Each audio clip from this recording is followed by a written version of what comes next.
A lot of concerns about it. One, what do you think about that resolution? Was it a good idea by them to try to do that? And then two, like, what do you think about the reaction to it? Look, I think that what's happening here is fundamentally outside of political parties, and it's even fundamentally outside of the opposition within the establishment. And I think there's very little danger of this being co-opted as long as it's emanating out of the organization that has been built in this party. Down the road, if we see a Republican president, I think there's chances that a movement like this can be co-opted, because I think that, frankly, is what happened during the Bush administration. There was enough opposition from within the context of the establishment that any forces like this sort of consumed by it. But I think this is fundamentally a problem, or an expression of a problem that is outside of the ability of the two-party system to fix as is. What do you mean by that? Well, what I mean by that is that what we're seeing is that you need to, there are parts of the party apparatus that are broken, and without a pressure coming outside and saying address these issues, aside from the way that you do it in the context of parties, I think it's clear that it's not going to get done. Now, do I think ultimately that if the issues that have caused people to gather here, whether it's income disparity, whether it's lack of accountability, whether it's the financialization of our economy and the implications of that, whether it's the lack of health care, whether it's the increase in debt put upon students, whether it's poverty issues, I think ultimately if they're going to be addressed, I would imagine that it's going to happen through the Democratic Party, simply because our system is built in such a way that if it's going to be addressed, it's going to be addressed through there. But for that to happen, this cannot be co-opted by the Democratic Party, because there's too much influence within the Democratic Party by money to allow it to happen organically within that party. So now, of course, President Obama is busy trying to cooperate. Right? They say they're going to run their campaign on this frustration against Wall Street, etc. Is that a good thing or a bad thing? I don't know that Obama is attempting to go off it. I think what he's attempting to do is cash in on it, and that's different.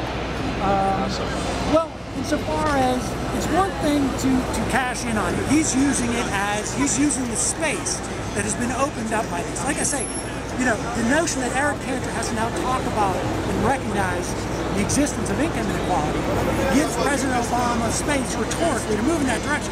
Now, I'm a little skeptical as to whether or not he will ever act upon those things based upon what we've seen, but leave that aside for a moment.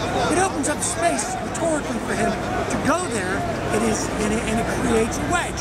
That's different than co-opting the energy here, because co-optation cannot happen if the people here remain true to demanding action instead of rhetoric. Right. And so, when I was down in Washington at the Take Back America conference, Take Back American Dream, I'm not sure. Right. We got to take something. And the energy had completely been sucked out of it and was all focused here. And there's a desire, of course, for, they have a role to play in our political system. They're the opposition within the context of the establishment. They can only go so far, but the energy was actually being sucked out of it, rather than the energy, them trying to suck the Occupy Wall Street energy into what they were doing. It was going in one direction. They can attempt to co-opt it, but frankly, here is the only place that it could be co-opted, and I don't think it's going to happen. And so I don't think that it's going to be a resolution one way or another. I mean, it's an interesting way to take the temperature of people here as to whether or not they want to roll their energy into the existing structures. But, I mean, they wouldn't be here if they wanted to do that. All right, so Sam, let me ask you one last question. They're trying to do direct democracy here, which is a hell of a thing to pull off. I don't know how many General Assemblies you've seen, or facilitation meetings, etc. But what do you think about their efforts at that? Honestly, I'm a little concerned, right? I do not believe that there needs to be explicit demands from what's happening here. I mean, what I continue to say, what I've said from the beginning, is that this is a message to the establishment, and that is there is a problem that has driven people to the point of sleeping outside, giving up shelter, relying on essentially taking themselves out of their comfort zones. And that is an indication to the establishment that there is a problem. And so the message from here to the establishment is fix it. Fix it enough that makes us have no reason to be here. How will we know when to go home? The people here will know. How? How will they know? Because the issues that they are concerned about will be addressed. And whether it's income disparity, whether it's all those things, and if the establishment has to keep addressing and addressing and addressing issues until there's no people here, that's what they'll do. How would they address those issues? All right, Sam, Well, let me wrap up, okay, and then you can talk to him if you want. And so the idea that Excuse me. the idea that it's just being polite. It's just being polite. The idea that direct democracy will not produce a result that is easily digestible and easily consumable is irrelevant. All it needs to do is make sure that the people here are, that is providing for the people here.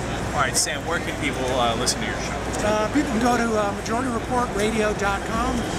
We do the show live every day, 11:30 to 1 Eastern. Sam, you're one of the smartest progressives around, so definitely check it out. So when you say address the issues, what do you mean by address? Like specifically, how would the issues be addressed? Well, how would the issue? Well, I mean, the establishment will address the issues in the way they know how. Is that through policy? Through policy. Policy. So wouldn't that require some sort of policy agenda or policy prescription? Well, yes, but it doesn't necessarily have to come from here. Well, where's it going to come from? Well, I can right now. I can show you links to 100 different policy prescriptions for income inequality in terms of. But you don't think Senator McConnell is reading those, do you? Oh no, I don't think so. So if the Senate doesn't address these issues, how would they be addressed? Oh no, I think the Senate ultimately does need to address these issues. No, but how would they? Why would they? What's going to be the impetus for the Senate to do something different because of this movement? The idea that the impetus. The impetus is going to be that there is some measure of social instability by the fact that you have thousands upon thousands of people marching on a regular basis, and you have thousands of people who are sleeping out in the cold. I mean, I'll put the question back to you. Why would Eric Cantor, what incentive does Eric Cantor have to address and recognize the fact that income disparity exists in this country? Eric Cantor's not really part of the problem. My question to you was about Mitch. My question to you was about Mitch McConnell, and the reason why, if I may, the reason why I asked you a question specifically about Senator McConnell is because Senator McConnell has stopped the United States Senate from functioning for the better part of 2.5 years. And if you're saying that these issues would have to be addressed through policy, policy has to be passed through the Senate. The Senate has stopped working. So my question to you is what would be the impetus for Senator McConnell to take these issues up on the floor of the United States Senate? Well, him personally, or to allow it to happen. I mean, I guess him personally. There's multiple different ways of McConnell. One could be that the pressure from here actually creates pressure on Democrats if they control the Senate come 2012 to reorganize the Senate and make it more democratizing, get rid of the 60-vote filibuster.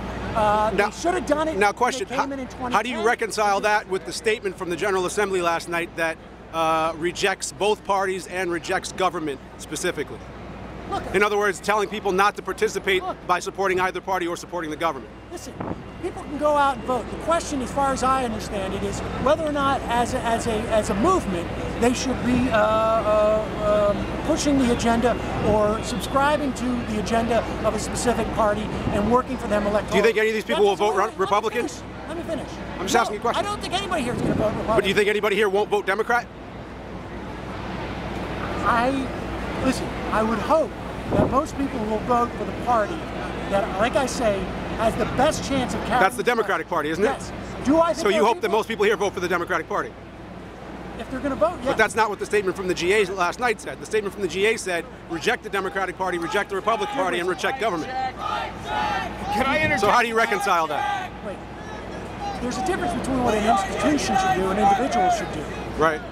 did they say that every person here should not vote in the election? Well, they're coming to